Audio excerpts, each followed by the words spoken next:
Hola, vamos a empezar con un tema de química general, que es el equilibrio ácido-base, y en el primer punto estudiaremos la teoría de Arrhenius. La teoría de Arrhenius es la primera teoría científica para tratar de explicar las propiedades ácido-base de las sustancias. Desde la antigüedad ya se conocían estas propiedades, ya que están en contacto con nosotros, sustancias ácidas básicas. Y, por ejemplo, el químico francés Antoine Lavoisier ya propuso que la causa de la acidez de las sustancias era la presencia de oxígeno en ellas, que contenían oxígeno. De hecho, los griegos, en griego, oxígeno significa formador de ácido. Posteriormente, Humphrey Davy, un químico inglés, indicó que la causa de la acidez no estaba en el oxígeno de las sustancias, sino en el hidrógeno. El hidrógeno era el responsable de la acidez de las mismas. Los ácidos poseían hidrógenos. Y posteriormente llegó el químico sueco Svante Arrhenius, que desarrolló ya una teoría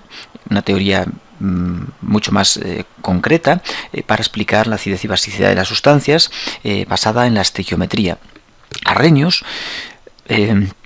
estudió las disoluciones de electrolitos, la disociación de sales, de ácidos, de bases en el agua, y de esos estudios con electrolitos surge su teoría ácido-base. Según Arrhenius, un ácido es una sustancia que en disolución acuosa se disocia generando protones. Es decir, un ácido es una sustancia que en disolución acuosa genera protones. Y una base es una sustancia que cuando la disolvemos en agua genera iones hidróxido, genera OHs.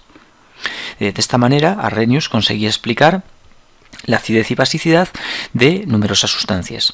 Así, por ejemplo, el ácido clorhídrico, cuando lo disolvemos en agua, va a estar disociado en protones y cloruros. El protón es el responsable de la acidez del ácido clorhídrico. Si tenemos una base como por ejemplo la sosa, pues cuando la disolvemos en agua se producen sodios más y OH menos, iones hidróxido, responsables de la basicidad de la sosa. Y así con numerosas sustancias orgánicas, como podemos ver, numerosos ácidos, como por ejemplo el ácido sulfúrico, podemos explicar su acidez porque al disolverlo en agua genera protones más iones hidrógeno sulfato. O, por ejemplo, bases como el hidróxido de bario, BaOH2, presentan un comportamiento básico porque, lo mismo, en el agua se disocian para generar barios 2+, más iones hidróxido. Ácidos como el ácido nítrico, el HNO3, disuelto en el agua, nos genera protones más grupos NO3- nitratos. Ahí está la presencia de esas especies, explican la acidez de algunas sustancias y la basicidad de otras. Incluso ácidos relativamente débiles, como los ácidos orgánicos, como puede ser el ácido acético, también presenta un hidrógeno que en medio acuoso se liberará al medio, explicando la acidez del ácido acético. Esta teoría de Arrhenius resultó un éxito, incluso permitía explicar la neutralización, como un ácido como el clorhídrico, cuando lo hacemos reaccionar con una base como la sosa, las propiedades ácido-base de esas sustancias desaparecían porque se generaba una sal, NaCl, más agua. Bueno, y quizá mejor, en lugar de dibujar así la reacción, la clave de ella, de la neutralización, está en la reacción de el protón con el OH. Los protones del ácido con los OH de la base se neutralizan generando agua y por tanto desaparece la acidez o basicidad de esas disoluciones. Por separado, el clorhídrico es ácido, la sosa es básica, pero juntándolas en una proporción estequiométrica observamos que esas propiedades ácido-base desaparecen debido a esa neutralización de protones con OHs del ácido y de la base. tanto, como digo, la teoría de Arrhenius resultó un auténtico éxito, salvo por algunos pequeños detalles. No explicaba la acidez y basicidad de algunas sustancias. Por ejemplo, una que le causó un auténtico quebradero de cabeza a Arrhenius fue el amoníaco. El amoníaco es una sustancia básica. Es una sustancia básica, pero no posee OHs. Por tanto, la teoría falla. No puede explicar cómo el amoníaco en medio acuoso se comporta en forma de base. Se intentó resolver el problema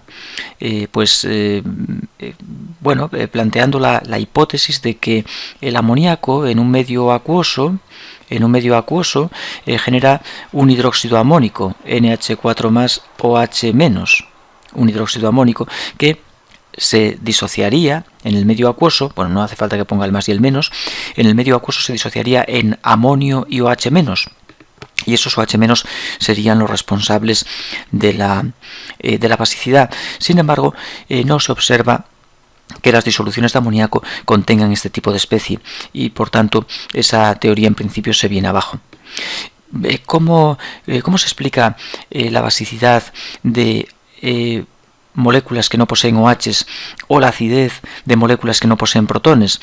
Bueno, para eso tenemos que ver el segundo vídeo en el que vamos a explicar la teoría de Brostedt y Lowry. Es una teoría ácido-base más potente que explica estas situaciones que Arrhenius no puede, e incluso vamos a necesitar hasta una tercera teoría para tener completa la acidez y basicidad, que es la teoría de Lewis. Resumiendo o adelantando la solución a este problema que le surgía a Arrhenius, el amoníaco es una sustancia básica porque se combina con el agua. Coge protones al agua para formar iones amonio y liberar al medio iones hidróxido, que son los que causan la acidez. Arrhenius no va nada equivocado. En su teoría, las bases liberan al medio OHs, pero no tienen por qué contenerlos, porque pueden generarse por la interacción de la base con el agua.